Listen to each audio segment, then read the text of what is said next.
Hi, I'm Ron Campise. This is another story that I personally handled a crime scene from the Dying in La La Land series. Although luckily, this young woman didn't die. The title of this story is Double Fork You, Asshole. This young woman, very idealistic. She became a teacher, went to one of the best schools in the Midwest. She came to Los Angeles. She was going to use that education and she was going to help people, especially in the inner city neighborhoods, like as they call it here, the barrio. She even lived in one of these neighborhoods called El Sereno, near her school. And she lived in an apartment house. And because she's from the Midwest, she's kind of oblivious to the way things are in Los Angeles. She didn't lock her door that night. And sure enough, someone came, we call it a tweaker, someone high on meth. They were looking for an apartment to rob. And so what they did is they were trying every door and they came to hers. And hers was unlocked. She woke up with a pain to the side of her head. This tweaker was sitting right next to her bed in a chair. And he was whacking her on the head with a stick, repeatedly whacking her. And he told her, "Wake up, sleeping beauty. I need your wallet and your credit cards." She gave it to him. She gave him everything. She got the wallet, credit cards out of her purse. He kept whacking her on the side of the head. He then put out a little knife, a little pen knife, and began stabbing her in the chest. She ran out of that room in a panic. She ran out. The guy followed her. He kept stabbing her in the back with this little pen knife.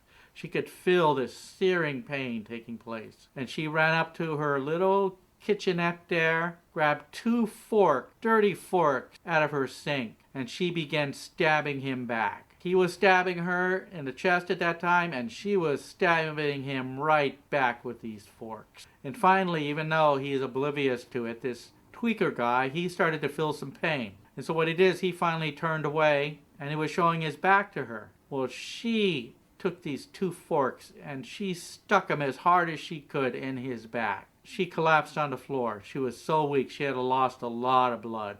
He ran out of the apartment, purse, laptop, and two forks sticking out of his back. And to him, logically, this is what to do. He had the money. He'd had to get home. He didn't have a car. He went to the bus stop.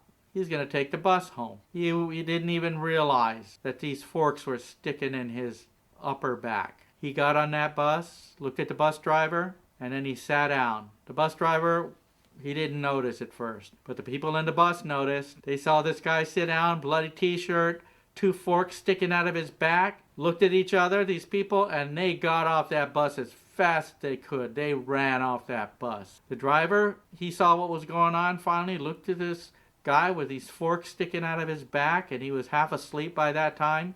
And what he did, he hit his emergency alarm. And he walked off that bus very deliberately and very quietly. He was waiting outside. Within 15 minutes, the police showed up. 2 cars. Usually when 2 cars showed up, it's a supervisor and a patrol car. And they had shotguns drawn. They had pistols drawn. They went and they were holding this guy. They didn't know what the hell had happened or how he had forks sticking out of his back. This young woman, she could barely even move. She crawled there. Her front door was partially open, and she was trying to ask for help. She was getting weaker and weaker, and then finally, she just laid at her front door. She was sure she was going to die. A neighbor came by with a little dog, walking the dog. The dog went in, saw her, started licking her face, and she woke up, and the man came in and saw her, and they called paramedics, ambulances, they called the police, everybody. The whole cavalry came. She went into the emergency room and they saved her. She had been stabbed over 50 times with this little knife. Literally a death by 1,000 cuts. It could have been. And what happened, I went to the house on a follow-up 2 days later. Her parents were there. They had flown in. They were collecting whatever they could to fit in a suitcase, a big suitcase. And they said, "She isn't staying in this city." They go, "That's it. She's coming home." And later, with the detectives, I went on a follow-up. It was about 2 weeks later. They usually try to use the same people.